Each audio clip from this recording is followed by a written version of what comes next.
And now on to Syria, where President Obama's plans to arm the Syrian rebels was given a green light by Congress. Well, some of Congress, at least.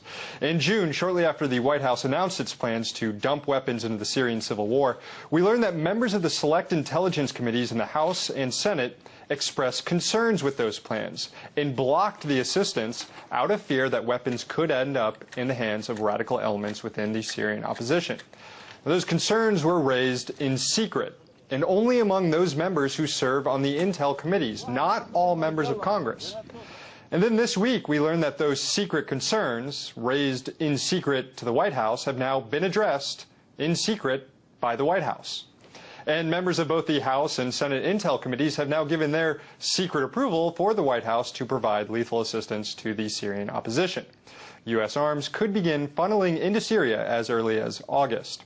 Now, speaking this week at the Veterans of Foreign Wars National Convention, Senator Rand Paul slammed the idea of arming the Syrian rebels, saying the United States may be putting itself in the position of arming al-Qaeda.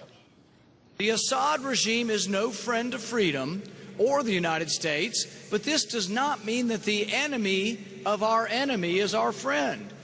There are currently 17 different rebel groups in Syria, including the largest group, al-Nusra. Al-Nusra fighters are radical, anti-American jihadists, and they're affiliated with al-Qaeda.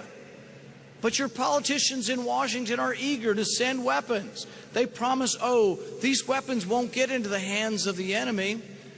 I don't believe it. Does anyone believe that?